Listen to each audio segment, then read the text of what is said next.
창세기서 강의 56번째 시간을 갖도록 하겠습니다. 오늘 말씀의 제목 한번 따라 하십시다. 요셉의 능이 아닌 하나님의 행하심. 시작.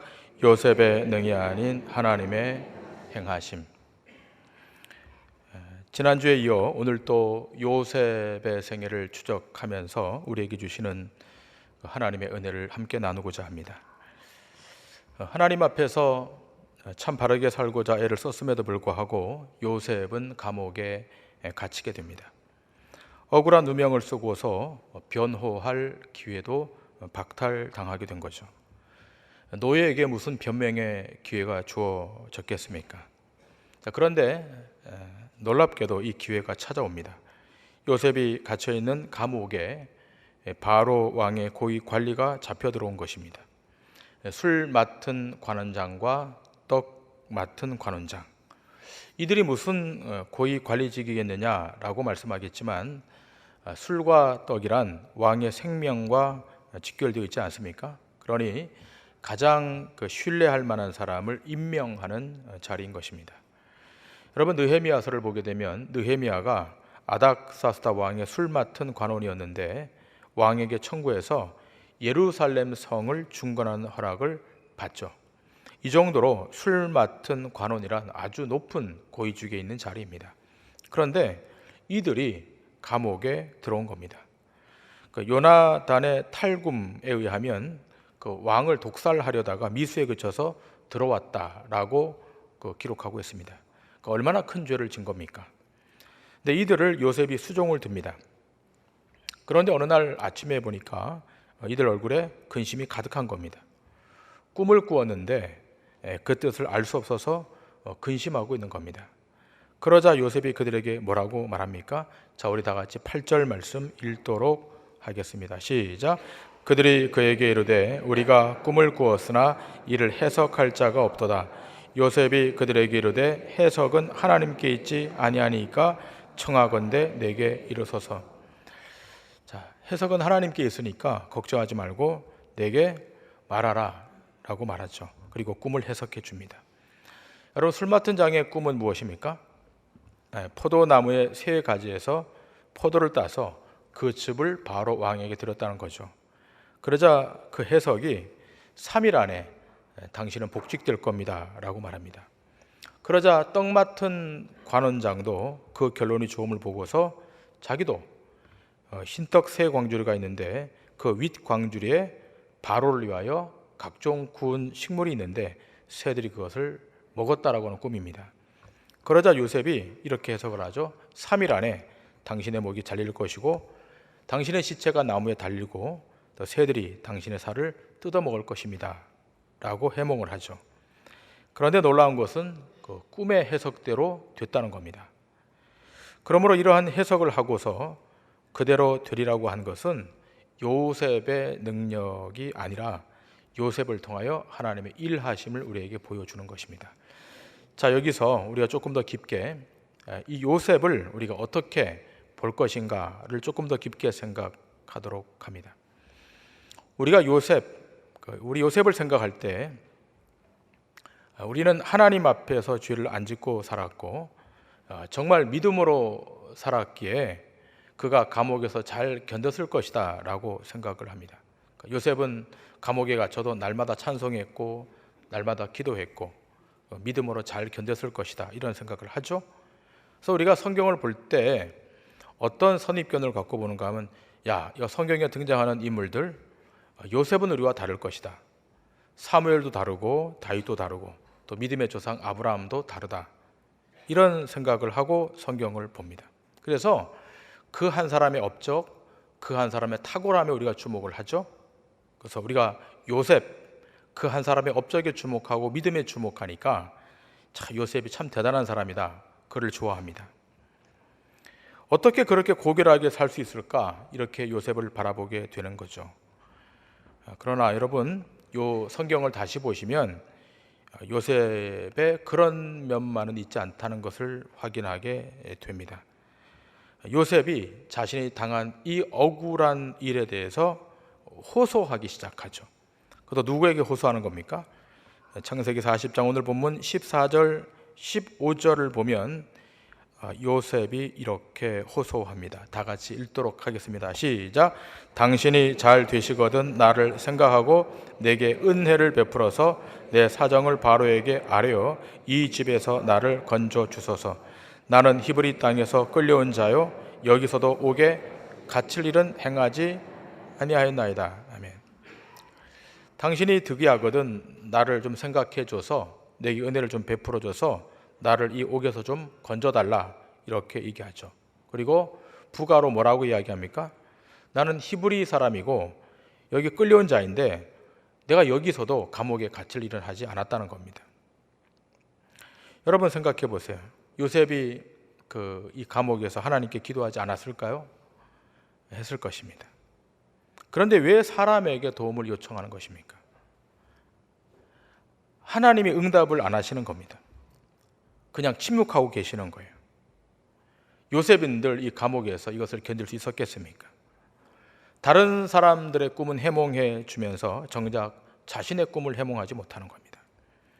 우리가 지난주 시편 105편에서 본 것처럼 여호와의 말씀이 응할 때까지 그를 단련하였도다라고 하는 말씀을 우리는 기억해야 됩니다.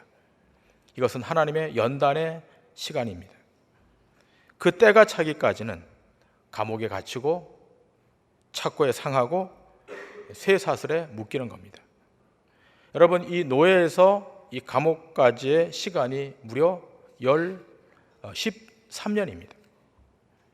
여러분 이 기간이 믿음의 사람에겐 다 있는 거예요.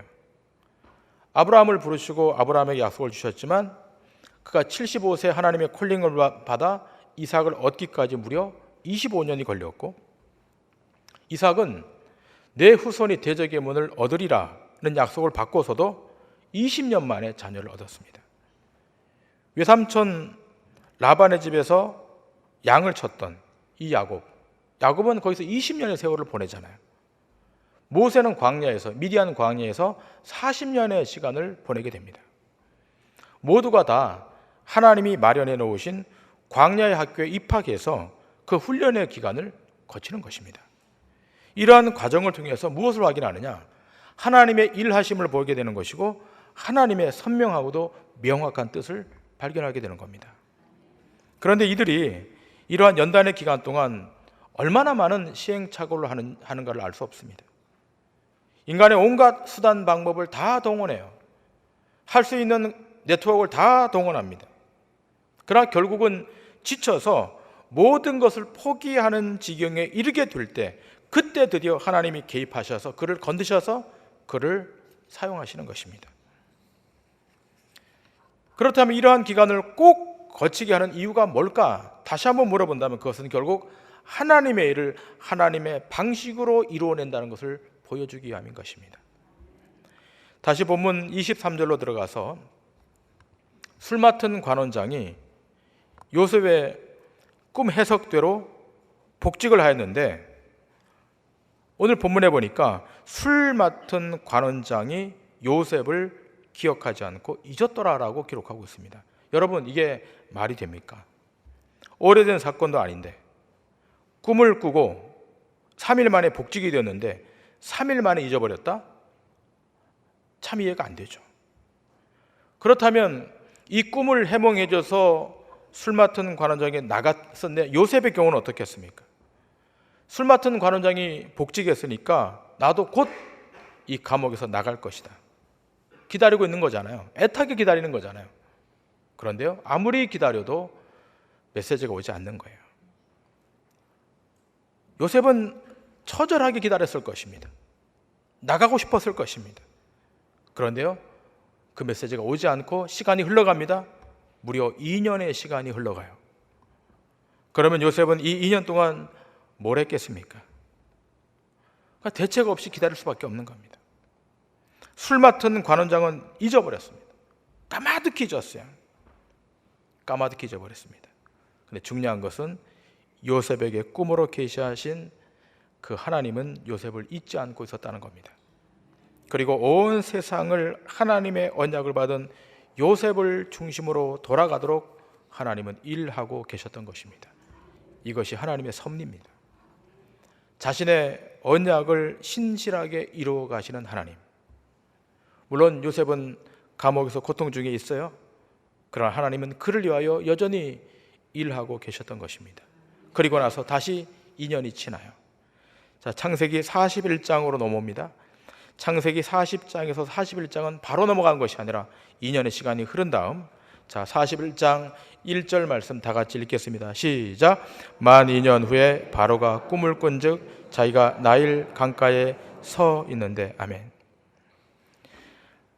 만 2년 후에 드디어 바로 왕이 꿈을 꿔요.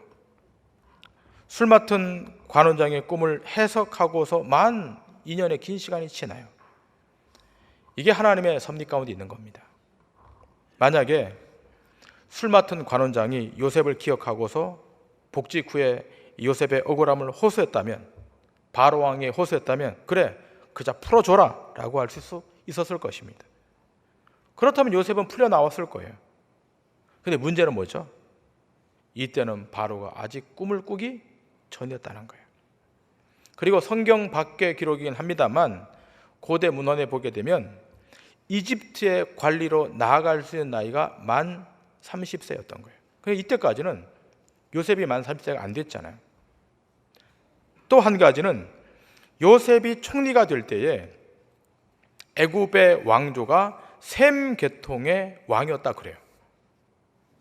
그 이집트의 왕조는 주로 함 계통이었는데 요셉 때에 드디어 셈 계통의 왕에 등극하면서 이 일이 이루어진 거잖아요. 그 하나님이 왕조가 바뀌도록 기다리도록 만드신 거예요. 그러니까 하나님의 섭리는 하나님의 때 카이로스와 아주 밀접하게 연결되어 있는 겁니다. 내 때에 이루어지는 게 아니에요. 이 하나님의 섭리라고 하는 것은 하나님의 시간과 뗄래야 뗄 수 없는 거예요. 여러분, 바로의 꿈이 뭐예요? 여러분이 잘 알고 있는 대로 살찌고 좋은 7 암소를 아주 파리하고 흉악한 7 암소가 잡아먹는 것이었고, 또 충실한 7 이삭을 마른 7 이삭이 삼켜버리는 거잖아요. 이 꿈을 바로가 꾸고서 그 해석을 애굽의 술객과 박사들에게 다 말했지만 푸는 사람이 하나도 없었던 거예요. 이때 비로소 술 맡은 관원장이 기억을 합니다. 3일 만에 잊어먹은 이 사실을 2년이 지나고 나서 기억을 하고 요셉을 추천하는 거예요. 제가 이 대목을 보다가 이 사람이 치매가 아닌가 어떻게 이럴 수 있나. 하나님이 그렇게 하신 거예요. 왕의 명령에 떨어지자 급하게 요셉을 준비시켜서 왕 앞에 데리고 가요. 목욕을 시키고 옷을 입히고 수염을 깎습니다. 유대인들은 수염을 깎지 않아요. 절대로 깎지 않습니다. 그걸 수치라고 생각하기 때문에. 그런데 왕 앞에 가야 되니까 이 수염을 깎는 거예요. 나중에 요셉을 그 형들이 알아보지 못한 것은 수염을 깎고 있었기에 더 알아보지 못했을 것이라고 생각됩니다. 왕 앞에 나아갑니다. 오늘 본문 41장 15절 16절에 성경은 이렇게 기록하고 있습니다. 우리 다 같이 말씀을 읽도록 합니다. 시작. 바로가 요셉에게 이르되 내가 한 꿈을 꾸었으나 그것을 해석하는 자가 없더니 들은즉 너는 꿈을 들으면 능히 푼다 하더라. 요셉이 바로에게 대답하여 이르되 내가 아니라 하나님께서 바로에게 편안한 대답을 하시리다. 아멘. 여러분, 여기 짧은 이 두 구절에서 바로 왕의 질문에 대한 요셉의 태도가 어떻게 바뀌었는지를 우리는 보게 됩니다. 바로가 묻죠. 너 꿈 잘 해석한다면서. 그러자 요셉이 뭐라고 대답합니까? 그 해답은 내게 있는 것이 아니라 하나님에게 있다. 하나님께서 바로 당신에게 편안한 답을 주실 것이다. 여기서 우리는 요셉의 요셉됨이 얼마나 바뀌었는가를 확인하게 돼요. 여러분, 요셉이 17살 때 하나님이 계시를 꿈으로 바꿔서는 그 꿈을 마구 자랑했던 사람이 요셉이었어요. 그 자랑 때문에 요셉은 긴 시간 동안 고난을 경험하게 돼요. 그런데 감옥에 있는 지금은 꿈의 해석이 하나님께 있다고 고백을 하는 거예요. 달라진 거예요. 이 꿈의 해석자, 그리고 이 꿈에 나타난 숨겨진 그 뜻이 이루어지는 이 모든 것은 나한테 달려있는 것이 아니라 하나님께 달려있다는 거예요. 요셉은 이 감옥에서 하나님의 말씀이 응하기까지 연단된 거예요. 그러므로 바로 앞에서 꿈의 해석이 하나님께 있음을 그는 고백하고 있는 겁니다. 그 하나님의 역사하심, 하나님의 일하심으로 돌리는 거예요. 창세기 41장 25절에 그리고 32절에 요셉은 이러한 고백을 하게 됩니다. 우리 25절과 32절 말씀 다 같이 읽겠습니다. 시작. 요셉이 바로에게 아뢰되 바로의 꿈은 하나라 하나님이 그가 하실 일을 바로에게 보이심이니이다. 32절입니다. 시작. 바로께서 꿈을 2번 겹쳐 꾸신 것은 하나님이 이 일을 정하셨습니다. 하나님이 속히 행하시리니 아멘. 여러분, 이 짧은 이 두 구절에서 하나님이 하셨다, 하나님이 하실 것이다, 하나님이 정하셨다고 하는 말이 3번에 걸쳐 등장합니다. 하나님이 하셨다는 것, 하나님이 하신 것이라는 겁니다. 이 메시지를 들었던 바로 왕은 요셉을 총리로 임명합니다. 그 임명의 이유가 뭡니까? 본문에 나와 있듯이 하나님의 신이 요셉을 감동하고 있음을 바로가 보았기 때문입니다. 총리가 되고 애굽의 제사장의 딸과 결혼을 하고서 아들을 낳죠. 그리고서 그 아들의 이름을 뭐라고 짓습니까? 창세기 41장 51절에 이렇게 기록되어 있습니다. 요셉이 그의 장남의 이름을 므낫세라 하였으니 하나님이 내게 내 모든 고난과 내 아버지의 온 집 일을 잊어버리게 하셨다 하며, 므낫세라고 이름을 짓고 난 이후에 그의 고백이 이렇습니다. 하나님이 내게 내 모든 고난과 내 아버지의 온 집의 일을 잊어버리게 했다. 그는 이 지점에서 하나님을 다시 이해하게 됩니다. 요셉은 나이가 들어가면서 이 모든 것이 내가 할 수 있는 것이 아니었음을 확인하게 되는 거예요. 풍년이 일어나는 것도 하나님이 하시는 것이고 흉년이 일어나게 하는 것도 하나님이 하시는 것, 하나님의 예정된 프로그램 속에서 진행되는 것임을 알았다는 겁니다.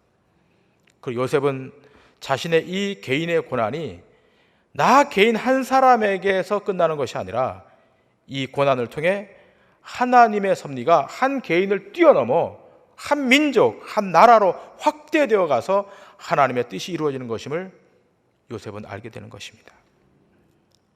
나이가 들면서 시간이 흐르면서 알게 되는 거예요. 그리고 그 하나님의 뜻의 완성이란 창세기 15장에서 기록된 바와 같이 내가 너를 통하여 내 후손을 통하여 내 뜻을 이루어내시겠다는 이 언약을 요셉은 말년에 이 고통의 시간을 겪고 나서 알게 되는 것입니다. 여러분, 요셉의 생애에 일어난 이러한 하나님의 섭리의 역사를 보면서 우리는 무엇을 생각하게 됩니까?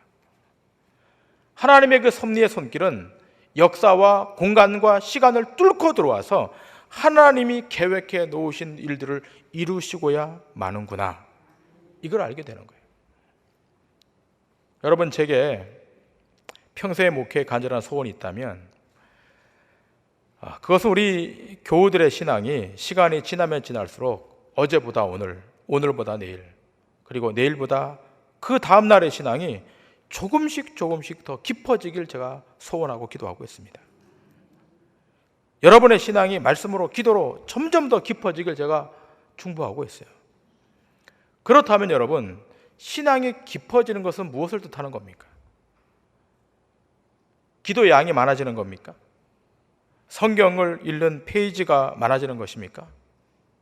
물론 그것도 포함하겠죠. 그러나 그보다 더 본질적인 것이 있어요. 그것이 오늘 이 요셉의 생애를 통해서 우리에게 알려주는 거예요. 젊었을 때에는 요셉처럼 자신이 꾼 그 꿈, 그 실력으로 다 되는 것으로 생각했던 겁니다.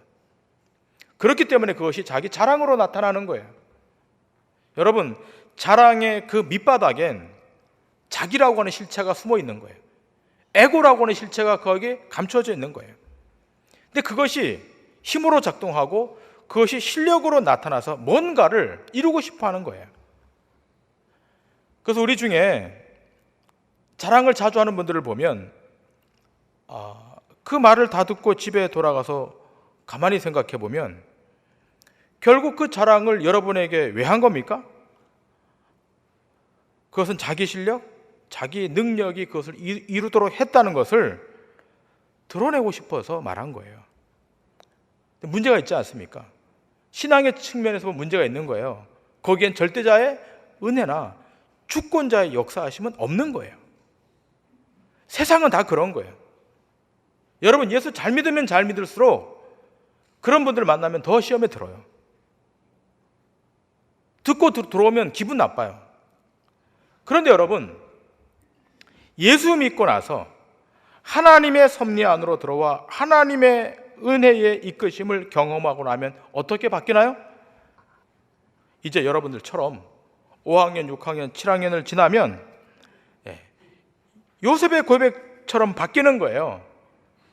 창세기 41장 16절에 했던 말과 같이 바로에게 대답하여 이르되 내가 아니라 하나님께서 바로 당신에게 편안한 대답을 하시리이다.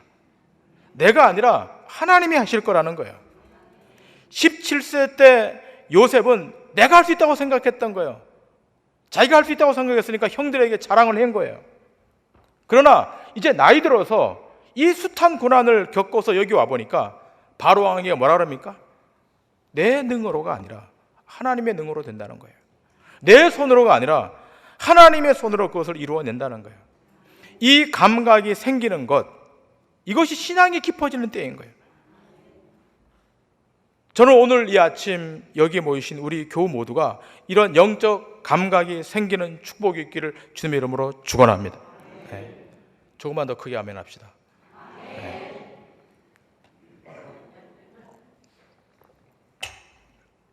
이렇게 되면 분명히 바뀌는 것이 있는데 지금 여기의 시각에서 영혼의 시각으로 시각이 바뀌어요. 그리고 그 영혼에서 오늘을 보는 거예요. 이 땅에서 세상을 보는 것이 아니라 하나님 나라에서 나의 현실을 보게 되는 거예요. 그리고 하나님의 이끄심이 있다는 사실을 확인하게 되는 거예요. 이렇게 되면 생각이 점차 바뀌어가요.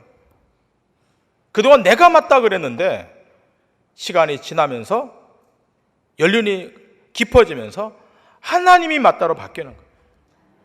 여러분 그렇잖아요. 살아가면서 내가 맞다 그랬는데 가만히 돌아보니까 다 하나님이 맞은 거예요. 이게 신앙의 깊어짐의 특징입니다. 너 감옥에 있어. 그러면 요셉이 처음에는 항변했지만 감옥에 가보니까 감옥에 있는 게 맞는 거예요. 제가 이 군대 용어를 사용해서 좀 미안합니다만 해야 될 것 같아요. 우리 청년들도 알고 어르신들도 알기 때문에 이런 겁니다. 하나님이 까시면 까임을 당하는 거예요. 제가 이렇게 원색적으로 말하는 이유를 아시겠죠? 안 까이려고 하면 안 되는 거예요. 일단 까이셔야 돼요. 이때는 아무리 술 맡은 관원장에게 호소해도 하나님이 역사하지 않아요. 하나님이 술 맡은 관원장의 기억을 망각시켜버리는 거예요. 하나님의 때가 되어야 그게 가능한 거예요. 이렇게 거시적으로 보게 되면 하나님의 일하심이 보이는 거예요. 이 거시적 안목이 생겨야 나는 왜 이렇게 안 풀릴까 하는 이 문제에 대해서 불안해하거나 조급해하지 않아요. 그리고는 뭘 이해합니까? 하나님의 말씀이 이루어지기까지 요셉을 단련하듯이 하나님이 나를 단련시키고 있구나. 이것을 받아들이는 거예요. 여러분 기억하셔야 됩니다. 우리는 우리 스스로의 꿈에 매달려 사는 존재들이 아닙니다. 그러한 꿈들은 이미 그리스도 안에서 죽은 거예요. 이제는 그리스도와 함께 사는 것이 우리의 꿈이어야 합니다. 그래야 하나님의 역사하심에 동의할 수 있습니다. 우리 가운데 고난 가운데 있는 분이 있어요. 고통 중에 있는 분이 있는 걸 제가 압니다. 그러나 낙담치 말아야 될 것은 요셉이 감옥에 있었을 때 하나님이 일하셨던 것처럼 여전히 일하셨던 것처럼 여러분이 고난 중에 있을지라도 하나님은 지금도 행하시고 일하여 가심을 믿으시길 바랍니다. 비록 노예 같고 비록 감옥 같을지라도 하나님이 계시를 주셔서 자신의 자녀를 삼은 자는 하나님이 결단코 실패하지 않도록 만드신 것입니다.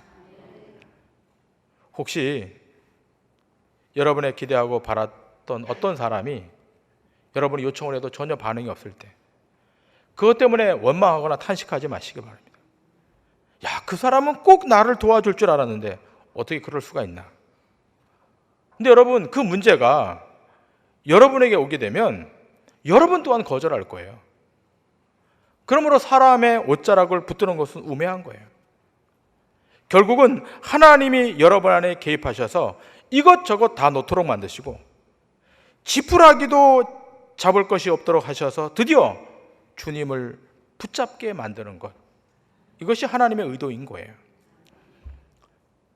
그 손길에 붙들려 오신 분들이 오늘 이 아침 제 말씀을 듣고 있는 여러분들 아니겠습니까? 아니라고 딱 포카페이스 하시고 그러지 마시고 다 그런 분들이에요. 저도 그렇고. 이제 이 주님의 섭리의 손길이 여러분을 붙들고 있다는 사실을 인식하시고 마음 푹 놓고 여러분의 걸음을 걸으시길 바랍니다. 우리의 때는 우리의 손에 있지 않아요. 우리의 시간에 우리의 마음대로 역사하는 법은 없어요. 하나님의 때가 도래해야 역사하는 거예요. 그 전도서 기자가 이렇게 말하지 않습니까? 우리 이 말씀 다 같이 읽고 오늘 설교 마치겠습니다. 전도서 3장 1절부터 11절의 말씀 다 같이 읽겠습니다. 시작. 범사에 기한이 있고 천하 만사가 다 때가 있나니 날 때가 있고 죽을 때가 있으며 심을 때가 있고 심은 것을 뽑을 때가 있으며 죽일 때가 있고 치료할 때가 있으며 헐 때가 있고 세울 때가 있으며 울 때가 있고 웃을 때가 있으며 슬퍼할 때가 있고 춤출 때가 있으며 돌을 던져 버릴 때가 있고 돌을 거둘 때가 있으며 안을 때가 있고 아는 일을 멀리 할 때가 있으며 찾을 때가 있고 잃을 때가 있으며 지킬 때가 있고 버릴 때가 있으며 찢을 때가 있고 꿰맬 때가 있으며 잠잠할 때가 있고 말할 때가 있으며 사랑할 때가 있고 미워할 때가 있으며 전쟁할 때가 있고 평화할 때가 있느니라. 일하는 자가 그의 수고로 말미암아 무슨 이익이 있으랴. 하나님이 인생들에게 노고를 주사 애쓰게 하신 것을 내가 보았노라. 하나님이 이 모든 것을 지으시되 때를 따라 아름답게 하셨고 또 사람들에게는 영원을 사모하는 마음을 주셨느니라. 그러나 하나님이 하신 일의 시종을 사람으로 측량할 수 없게 하셨도다. 아멘. 그래요. 하나님의 하시는 시종, 시작과 끝을 우리가 헤아릴 수 없는 거예요. 중요한 것은 그 과정 속에서 무엇을 사모하게 하는가? 영원을 사모하게 하는 거예요. 사람들에게는 영원을 사모하는 마음을 주셨다. 이 세상을 사모하는 마음을 가졌다가 그게 아니라 하나님의 개입하심과 하나님의 행하심을 따라 나아가다 보니까 이 땅이 전부가 아니라 저 영원한 하나님의 나라가 전부인 것을 알게 된 겁니다. 오늘 말씀의 제목처럼 요셉의 능으로가 아닌 하나님의 능으로 행하심을 여러분 인정하셔서 여러분 삶에 실패가 없길 바랍니다. 그것이 신자의 마땅한 삶인 것이고 하나님 앞에서 취할 신자의 태도인 것입니다. 그분의 행하심 앞에 순종하심으로 하나님의 뜻이 여러분 삶 가운데 이루어지는 놀라운 축복이 있기를 주님의 이름으로 간절히 축원합니다. 기도하시겠습니다.